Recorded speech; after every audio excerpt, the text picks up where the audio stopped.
트럼프 2기가 시작된 이 시점에서 트럼프 1기를 다시 한번 복귀할 필요가 있다라고 생각이 됩니다.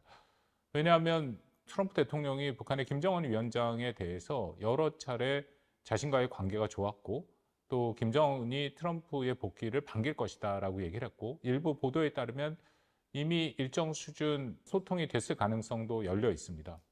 아마도 당장은 아니겠지만 뭐 빠르면 올 후반기 아니면 내년 정도에는 다시금 미국 간의 협상이 재개될 가능성이 있어 보입니다.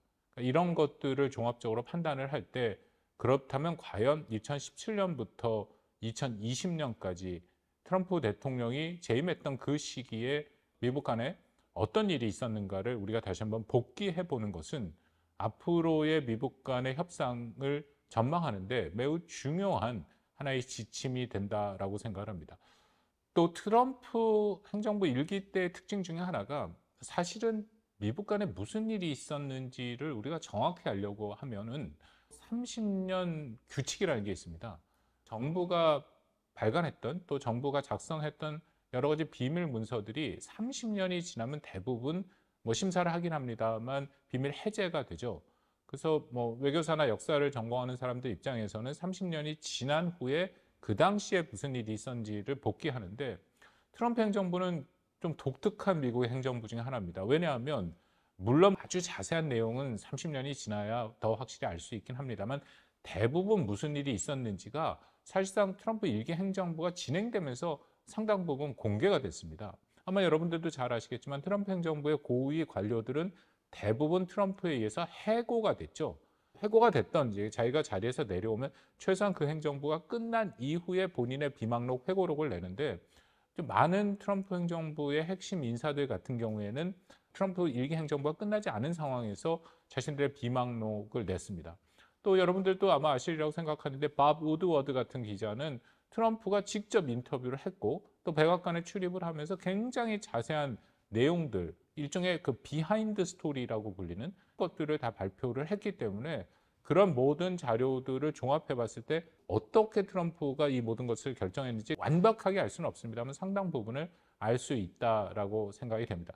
뭐 제가 관련된 논문도 쓰고 글을 좀 썼는데요. 그래서 오늘은 그 첫 번째 편으로 2018년 6월 12일 날 있었던 미국과 북한 간의 첫 정상회담, 싱가포르 합의에 대해서 말씀을 드리도록 하겠습니다. 만약에 다시금 미국 간의 정상회담이 시작이 된다면 이 싱가포르 합의를 북한이 갖고 나올 가능성이 매우 크다. 그런 면에서 이것이 어떻게 작성이 됐고 이 내용이 무슨 의미가 있고 하는 것을 다시 한번 우리가 확인해 보는 작업이 중요하다고 생각합니다. 일단 2017년으로 한번 돌아가 보겠습니다. 2017년 한 해 동안 한반도는 굉장히 심각한 위기에 있었죠. 그 당시에 제가 국내외에서 가장 많이 받았던 질문 중에 하나가 전쟁이 나냐는 얘기였습니다. 그만큼 북한도 그렇고 트럼프 행정부도 그렇고 서로 물러나지 않고 강대강의 대결을 연출했던 시기죠. 당시 트럼프 행정부가 대외 정책의 일종의 원칙, 최대 압박과 관여라는 것을 얘기를 했습니다.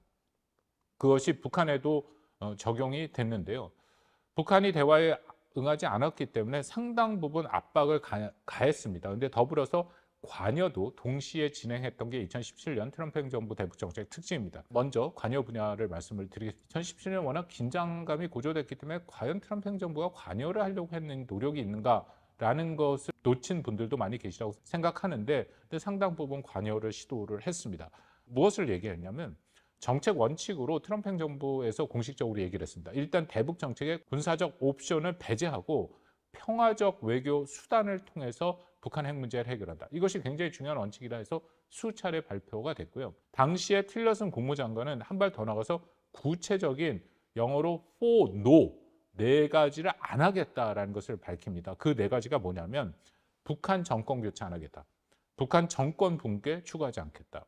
세 번째는 한반도 통일 가속화를 위한 노력하지 않겠다. 마지막 제일 중요합니다. 38도선 이북으로 진격하지 않겠다. 군사적으로 그 얘기를 합니다.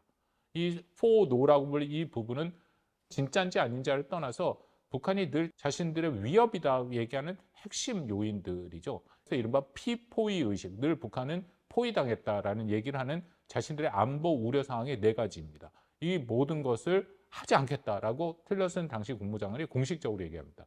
이것은 관여를 위한 상당 부분 조치였다라고 생각합니다. 그것만 한 것이 아니죠. 군사적 최대 압박, 특히 군사적인 무력 시위를 했고 무력 시위 외에도 트럼프 행정부, 트럼프 대통령을 비롯해 고위 정책 결정자들이 북한에 대한 아주 강력한 경고를 계속했습니다. 대표적인 것이 2017년 8월에 트럼프 대통령이 얘기했던 화염과 분노죠. 북한은 결국 화염과 분노에 직면하게 될 것이다. 굉장히 강력한 경고였고요. 그 전에 2017년 7월 달에 마이크 폼페이오, 나중에 국무장관입니다만 그 시기에는 CIA 국장이었는데 뭐라고 얘기를 하냐면 북한 주민들 또한 김정은이 없어질 것을 원할 것이다. 공개 발언에서 나온 겁니다. 그렇다면 이것은 김정은 제거를 얘기하는 굉장히 강력한 또 수사였죠. 이거 외에도 2017년 9월 달 19일입니다만 유엔 연설을 통해서 트럼프가 미국이 자국과 동맹을 보호하기 위해서는 북한을 완전히 파괴할 수밖에 없다. 굉장히 강력한 얘기를 했습니다. 최대치 압박이었다라고 생각이 됩니다. 중요한 것은 그러면 과연 북한은 이것을 어떻게 받아들이고 있었느냐. 여기에 대해서도 몇 가지 우리가 확인할 수 있는 사실이 있는데요. 2017년 9월 달입니다. 북한이 외무성 산하 미국학 연구소에서 미국 기자들을 초청합니다. 평양에. 그러면서 첫 번째 물어본 질문이 당시 미국학 연구소의 산하의 박성일이라는 사람이 있는데 그 사람이 미국 그 기자들에게 했던 질문이 이런 겁니다. 미국 뉴욕타임스에 다 나온 얘기들에서 그대로 읽겠습니다. 트럼프가 이성적이지 않거나 어쩌면 너무 머리가 좋은지 모르겠다. 그가 지금 어디를 가고 있는지 도대체 무엇을 하는 것인지 그 다음 행보가 뭔지를 알아내야 되는데 너무나 어렵다. 이렇게 얘기를 합니다. 이것은 사실은 평양과 북한 정부, 정권의 고민을 그대로 담고 있었다는 거죠. 트럼프가 그렇게 강력한 얘기를 하고 있고 트럼프의 불리직성은 지금도 우리가 보고 있습니다만 이런 것들이 북한을 상당 부분 긴장시켰다. 더불어서 그간에 있었던 미국이 한반도에서 시연했던 것 중엔 최대치의 무력 시위가 이뤄집니다. 2017년 11월 11일인데요. 동해에 미국 항공모함 전단 3전단이 와서 한국과 같이 연합훈련을 합니다. 미국이 항공모함 전단 3전단을 운용한다는 것은 전쟁을 시작하는 것, 개전할 때 사용하는 전력입니다. 예를 들어서 이라크를 침공한다든지 그럴 때 항공모함 전단 3전단을 활용을 했거든요. 그만큼 최대치의 무력 시위를 했다라고 볼 수 있습니다. 또 더불어서 비질런트 에이스라는 한미 간의 연합훈련도 대규모로 했습니다. 한국의 공군 전투기, 미국의 전략 폭격기와 전투기가 같이 모여서 훈련을 했는데요. 특히 최근에도 계속 날아오고 있는 미국의 전략 폭격기 중에 하나 B-1B가 있습니다. 무장 능력이 굉장히 큰 전략 폭격기인데요. 보통 B-1B가 날아오면 동해 쪽으로 이렇게 옵니다. 동해로 와서 군사분계선 이남을 따라서 서해로 빠져나가거든요. 근데 이게 북한을 굉장히 긴장시킬 수밖에 없는 게 바로 이게 작전을 할 때 이렇게 갑니다. 그러니까 동해로 들어와서 군사분계선을 따라가다가 평양이 서쪽에 있으니까 이렇게 가다 이렇게 넘어가서 바로 평양을 폭격하게 되는 건데 여기에 대해서 북한은 탐지 식별 능력도 없고 B-1B를 요격할 능력도 전혀 없습니다. 그렇기 때문에 B-1B가 그 당시에 상당히 출몰을 했고 이것은 북한으로 하여금 굉장히 큰 위협을 느낄 수밖에 없는 상황이었다라고 판단이 됩니다. 저는 북한의 김정은이 결국 2018년 평창 올림픽에 참여를 하고 그 다음에 말씀드린 6월 달 싱가포르 합의를 맺고 그 다음에 두 번 더 트럼프를 만나는 이른바 한반도 평화 프로세스를 시작하게 된 가장 큰 요인 중에 하나가 바로 이 트럼프 행정부의 최대 압박이었다라고 생각을 합니다. 또 다른 근거를 하나 말씀드리겠습니다. 그렇게 최대 압박을 가하니까 김정은이 2017년 11월 29일 날 이른바 핵 무력 완성을 선포합니다. 그러면서 그 당시 화성 15형 대륙간 탄도미사일을 쏘고 이렇게 얘기하죠. 지난해에 우리 당과 국가와 인민이 쟁취한 특출한 성과는 국가 핵무력 완성의 역사적 대업을 성취하게 됐다. 핵무력이라는 거 우리 조심스럽게 써야 됩니다. 만약 핵무력이라는 것을 우리가 그냥 쓰는 표현을 그대로 쓰게 되면 이것이 북한의 핵의 정당성을 부여하는 거기 때문에 핵 능력이라고 쓰는 게 맞죠. 어쨌든 중요한 것은 이들이 핵 능력을 완성하지 못했습니다.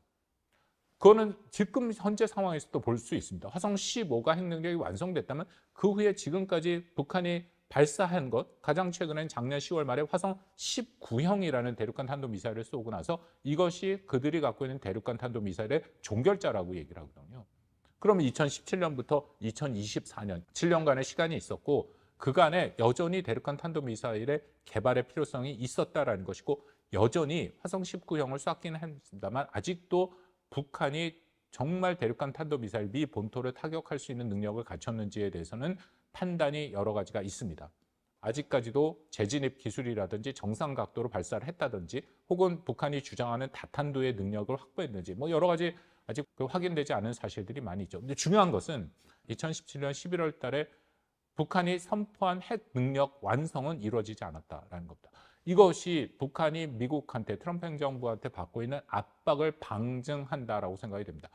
뭐 플러스 말씀드리면 이런 거죠. 워낙 압박이 심하고 무력 시위를 하니까 여기에 위기감을 느낀 김정은의 입장에서는 일단은 뭔가 명분을 만들어서 대화에 나와야 되는데 북한이 늘 명분을 만들 때는 스스로 뭔가를 성취했다라고 얘기하면서 명분을 만듭니다. 여기서는 자신들의 핵 능력을 성취했다. 이제는 동등한 핵 보유국으로서 미국과 북한이 같은 동등한 위치에서 협상을 시작할 수 있다라는 것을 선포한 거죠. 근데 거듭 말씀드립니다만 사실상 핵 능력을 완성하지 못한 상황에서 나온 발표다. 그만큼 미국의 압박이 주요하게 작용을 했다라고 생각합니다. 그 다음 단계로 넘어가서 2018년 6월 12일 있었던 1차 미북 정상회담, 싱가포르 정상회담에 대해서 말씀을 드리겠습니다. 사실은 연구자로서 제가 싱가포르 정상회담에 대해서는 개인적인 소회가 큰데요. 전혀 예상을 못했습니다. 뭘 예상 못했냐면 좀 공동성명의 내용을 전혀 예상을 못했습니다. 저는 어떻게 예상을 했냐면 이번에 미북 간의 협상은 이전에 우리가 경험했던 뭐 94년 제네바 합의라든지 아니면 2005년 9.19 공동성명이라든지 그 이후에 나온 몇 가지 합의들, 심지어는 2012년 2월 마지막 날이 있었던 합의라든지 그런 합의와는 매우 다르게 정말로 북한의 비핵화를 목표로 해서 단기간 내에 이룰 수 있는 합의가 여러 가지 조건들을 다 붙여서 예를 들어 시간표 그런 것들이 다 같이 나올 거로 예상을 했습니다. 제가 이렇게 예상하게 된 근거를 좀 말씀드리겠습니다. 6월 12일 날 싱가포르 합의가 있었는데 바로 전날 6월 11일 날 싱가포르에서 당시 폼페이오 국무장관이 기자회견을 자청합니다. 그러면서 무슨 얘기를 하냐면 비핵화 정의에 대해서 이렇게 얘기를 하는데 미 정부가 받아들일 수 있는 유일한 결과는 완전하고 검증 가능하며 되돌릴 수 없는 비핵화. 영어로 CVID입니다. CVID 밖에 없다. 그것이 비핵화의 정의다라고 얘기하면서 특히 여기다 무슨 얘기를 했냐면 V, verifiable, 검증 가능한 것 그것이 가장 중요하다. 핵심을 찝은 거죠. 그간에 미국 간 뭐 육자 회담을 통해서 여러 합의가 있습니다만 그 합의가 깨지는 과정에서 가장 핵심인 것은 북한이 결국 검증을 받아들이지 않은 거였거든요. 물론 미국의 보상 조치, 미국의 대북 적대적 정책 여러 가지 복합적 요인이 있습니다만 과정상에서 어쨌든 검증을 거부함으로써 그 합의가 깨져나간 것은 사실입니다. 그렇기 때문에 폼페이오가 분명하게 검증을 아주 중요시하고 검증을 반드시 성취해낼 것이다 라고 얘기를 합니다. 그러면서 또 비핵화 시기에 대해서는 뭐라고 얘기하냐면 두 정상이 틀림없이 비핵화 시간표에 대해서 논의할 것이다. 그 당시에 무슨 얘기가 들렸냐면 1년 혹은 2년 내에 북한의 비핵화를 다 마무리하겠다. 왜냐하면 늘 북한은 비핵화 시간표를 최대한 느리죠. 그러면 살라미 전술이라 해서 쪼개서 가기 때문에 사실상 비핵화의 의지가 없다라는 평가를 받았는데 또 당시 폼페이오나 트럼프 행정부는 그걸 이해를 하고 있었기 때문에 시간표를 굉장히 줄여서 북한의 비핵화라는 최종 목표를 하는 그 시간표가 단기간 내에 이루어질 수 있도록 정확하고 자세한 시간표를 만들겠다라고 얘기를 했습니다.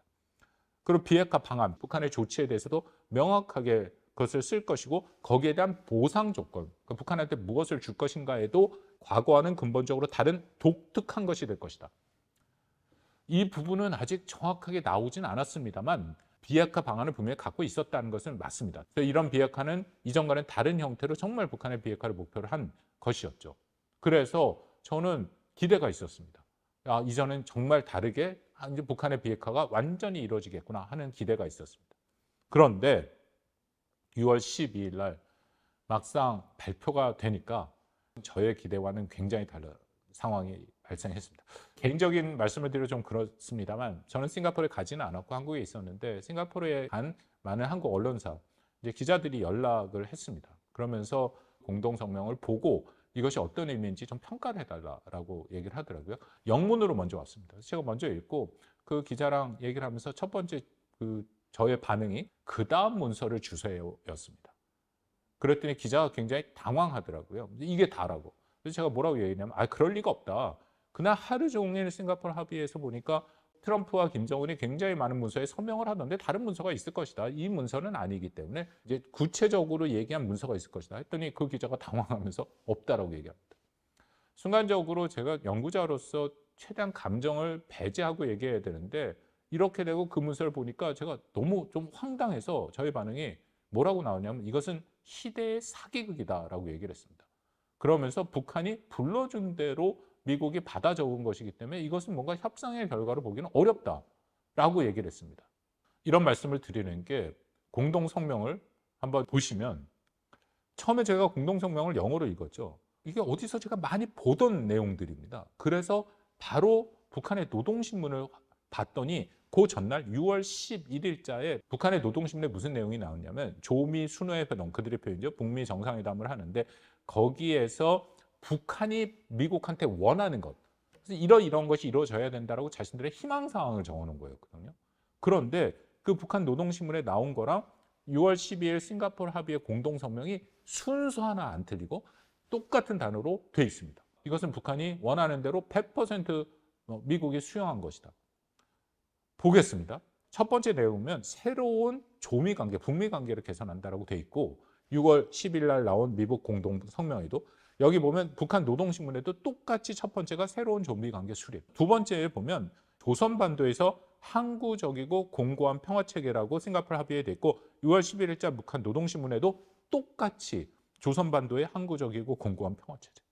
그 다음에 세 번째로 조선반도의 완전한 비핵화, 노동신문에도 조선반도 비핵화. 그리고 또 하나의 문제는 1, 2, 3번이라는 번호가 붙어 있다는 것. 저는 도저히 이걸 처음 보고 이해가 안 됐습니다. 그렇게 반응을 보일 수밖에 없는 거죠. 하나하나 조금 더 말씀을 드리겠습니다. 이게 뭐가 문제가 있냐면 첫 번째, 보통 이런 합의를 맺을 때는 번호를 매기지 않습니다. 그냥 111이죠. 번호를 매긴다는 것은 우선순위를 부여한다는 얘기가 됩니다. 그래서 어떻게 해석하냐면 북한이 자신들이 해석을 해갖고 얘기를 했는데 북한의 비핵화도 아닙니다. 조선반도, 한반도 비핵화를 세 번째에 두고 첫 번째는 새로운 조미관계, 북미관계를 수립하고 두 번째, 한반도에서 평화체제가 진전되면 앞에 조건이 두 개 붙은 거죠. 세 번째에 북한의 비핵화 거듭 아닙니다. 조선반도의 비핵화를 해볼 수도 있다. 그런 얘기입니다. 그러니까 앞에 두 가지 전제 조건이 돼야 세 번째가 이루어진다는 거죠. 그렇다면 이것이 어떻게 북한의 비핵화라고 방금 말씀드린 폼페이오 장관이 얘기했던 거랑은 굉장히 거리가 있는 얘기를 해버렸다는 것이고. 그리고 두 번째는 아까 말씀드린 것처럼 노동신문의 순서도 그대로 표현도 그대로 그냥 바로 공동성명에 들어갔다는 것은 북한의 주장을 100% 수용했다는 것. 세 번째는 뒤에서 조금 더 말씀드리겠습니다만 조선반도 비핵화라는 개념이죠. 북한의 비핵화가 아니라 한반도 비핵화 혹은 조선반도, 북한은 조선반도라고 부르니까 조선반도 비핵화라는 것은 우리가 알고 있는 북한 비핵화랑은 굉장히 다른 해석의 여지를 열고 있는, 북한의 입장에서는 우리가 알고 있는 북한 비핵화와 완전히 다른 얘기를 하고 있거든요. 그렇다면 이런 식의 합의가 이루어졌다는 것은 북한 외교의 승리라고 저는 생각이 됩니다. 그 후에도 북한이 싱가포르 합의를 지금까지도, 최근에는 얘기 안 한다면 몇 년 전까지도 싱가포르 합의를 계속 얘기했고 그것이 중요하다, 그것을 존중해야 된다는 표현들이 나오는 게 그만큼 자신들에게 100% 유리하게 구축된 합의였기 때문입니다. 그러면 도대체 트럼프가 왜 이런 합의를 했느냐? 이것도 밝혀져 있습니다. 미국 간에 협상을 하는데 계속해서 북한이 절대 양보를 안 한다는 거죠. 그래서 폼페이오 장관이 트럼프 대통령한테 쫓아갔답니다. 도대체 북한이 이것을 전혀 합의를 하지 않고 미국의 요구 조건을 전혀 수용하지 않는다. 그랬더니 트럼프가 화를 냈답니다. 그래서 뭐라고 얘기했냐면 이런 회담은 보여주기 행사다. 그렇기 때문에 의미 없는 합의문에 서명하고 사진 찍고 승리를 선포하면 된다. 그렇게 얘기를 했다는 겁니다. 그러니까 이런 것이 나왔고 또 하나는 트럼프 대통령이 회담 전에 전혀 준비를 안 했답니다. 도대체 북한이 주장하는 비핵화 개념이라든지 이것이 어떤 의미인지에 대해서 보고를 계속 하긴 했는데 트럼프 대통령이 그 보고를 제대로 듣지 않았다라는 거죠. 그래서 그냥 트럼프는 어떤 형태로든 합의문 발표라. 싱가포르 갔다 그냥 갈 수 없으니까 합의문을 그냥 발표해라. 그렇게 얘기를 했다는 것입니다. 이것은 미국의 큰 패착이고요. 제가 나중에 만들어서 보여드릴 하노이 회담에서 트럼프 대통령이 협상장을 박차고 나온 이유가 시작점 바로 여기 있다고 생각됩니다. 본인도 나중에 알았습니다. 이게 굉장히 잘못된 합의구나라는 것을 판단했다는 거죠. 그렇기 때문에 하노이 회담에서는 전혀 그렇지 않고 미국의 요구를 계속 주창했고 그것이 이루어지지 않으니까 회담을 깨고 나온 상황입니다. 여기서 또 하나 우리를 놀라게 하는 상황이 있죠. 저는 아직도 기억이 생생합니다. 싱가포르 합의에 대해서 굉장히 실망한 상태에서 트럼프 대통령이 싱가포르에서 외신 기자들, 이제 대부분 미국 기자들을 모아놓고 1시간 넘게 기자회견을 합니다. 미국 기자들이 굉장히 집요하게 트럼프 대통령한테 문제 제기를 하는데 끄떡도 없고 정말 싱가포르 합의가 잘 됐다라는 얘기를 1시간 넘게 합니다.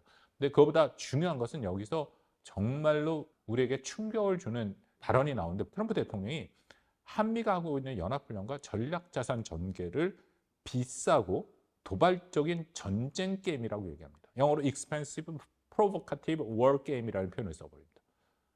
그러면서 하는 얘기가 연합훈련과 전략자산 전개를 중단하겠다고 얘기를 합니다.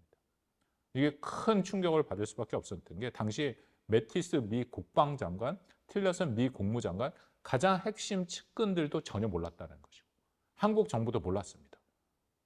이거는 어떻게 된 거냐면 김정은이 그 다음부터 트럼프를 만나면 늘 한 얘기가 연합훈련에 문제 제기를 합니다.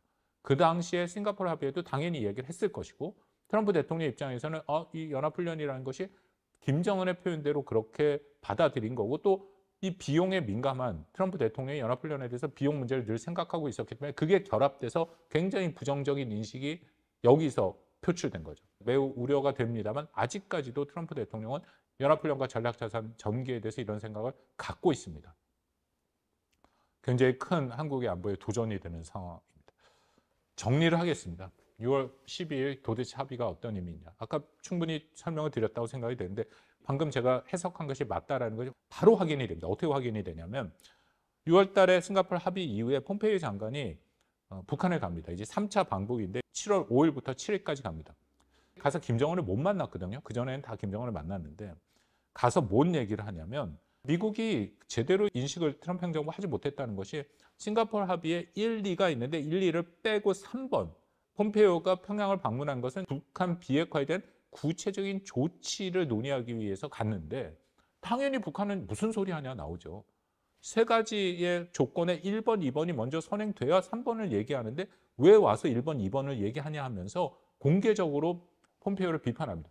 폼페이오 장관 입장에서는 뼈아픈 순간인데 7월 7일 날 이것을 끝나고 한국 오산 공군기지에 와서 약식 기자회견을 하는데 굉장히 성과가 있었다라고 얘기를 합니다. 그랬더니 바로 그날 시간차를 두고 북한 외무성 대변인 담화가 나오는데 뭐라고 나오냐면 그대로 읽겠습니다. 싱가포르 순회 상봉과 회담 정신에 배치되게 CVID요, 신고요, 검증이요 하면서 일방적이고 강도적인 비핵화 요구만을 들고 나왔다. 폼페이오 장관, 트럼프 행정은 바로 비판한 겁니다. 그러면서 이제 뒤에 부분에 설명이 있는데 아까 말씀드린 건 첫 번째 조미관계 개선돼야 되고 평화체제 구축돼야 되고 그러면 비핵화 조치를 한번 생각해 볼 수 있겠다. 외무성 대변인의 담화가 이렇게 나옵니다. 이제 그 이후에 뭐가 잘못됐는지 뒷얘기가 좀 있습니다만 폼페이오가 왜 이렇게 됐는지에 대해서 자신도 정확하게 이해가 없었다고 합니다. 그래서 당시에 미국 국무부나 북한 핵 문제를 오래 다뤘던 미국 관료들에게 물어봤다고 얘기합니다. 도대체 무슨 얘기냐 했더니 설명을 해줘서 그때 이해를 했다. 그러니까 그 당시만 해도 정말 미국 트럼프 행정부가 그렇게 잘 준비가 되지 않았다라고 생각을 합니다. 마지막으로 아까 잠깐 말씀드린 싱가포르 합의의 세 번째로 나와 있는 조선반도 비핵화, 한반도 비핵화가 무슨 문제가 있는지 말씀을 드리겠습니다. 한반도 비핵화, 조선반도 비핵화는 북한 비핵화와 매우 다릅니다. 그냥 제가 북한 발표를 그대로 얘기하겠습니다. 2018년 12월 20일에 조선중앙통신 논평을 통해서 싱가포르 합의에서 북한이 합의한 조선반도 비핵화가 무엇인지를 아주 친절하고 자세하게 설명을 하는데 뭐라고 되어 있냐면 그대로 읽겠습니다. 우리의 핵 억제력을 없애는 것이기 전에 조선에 대한 미국의 핵 위협을 완전히 제거하는 것이 조선반도 비핵화의 정의다. 설명이 필요 없지 않습니까, 여러분? 북한에 말하는 조선반도 비핵화, 북한이 개발하고 보유하고 있는 핵을 없애는 것이 아니라 한국을 향해 미국이 제공해주고 있는 핵우산 확장 억제를 먼저 없애는 것이 조선반도 비핵화라는 겁니다. 그러면 싱가포르 합의의 세 가지가 어떤 의미를 가질 수 있을까? 이게 정말 북한 비핵화일까요? 한 발 더 나가서 조선반도 비핵화에 대해서는 북한이 2016년 7월에 공화국 정부 대변인 성명으로 조선반도 비핵화 5대 조건을 얘기합니다. 이 조건은 뭐가 있냐면 다 말씀 안 드리고 세 번째부터 얘기하겠습니다. 미국이 조선반도, 한반도의 핵 타격 수단을 다시는 끌어들이지 않겠다고 담보해라. 전략자산 전개하지 말라는 얘기고요. 네 번째, 우리 공화국의 핵을 사용하지 않겠다고 확약해라 라는 것이고, 다섯 번째가 있습니다. 이게 뭐냐면 남조선에서 핵 사용권을 쥐고 있는 미군 철수를 선포해라. 이것이 북한이 말하는 조선반도 비핵화입니다. 그렇기 때문에 싱가포르 합의에 나온 조선반도 비핵화라는 것은 당시 트럼프 행정부가 생각했던 북한 비핵화랑은 완전히 다른 개념입니다. 오늘은 여기까지 말씀을 드리겠습니다. 싱가포르 합의에 미국의 트럼프 행정부가 어떻게 접근했고 어떤 의미가 있는지, 물론 이 이후에 트럼프 행정부가 실수를 통해서 배웁니다. 그리고 트럼프 대통령 본인도 북한의 비핵화에 대한 개념을 나중엔 정립하게 됩니다. 그렇지만 싱가포르 합의 자체는 하나의 큰 미국 외교의 실패요, 어떻게 보면 북한 외교의 승리라고도 판단이 됩니다. 시청해 주셔서 감사합니다.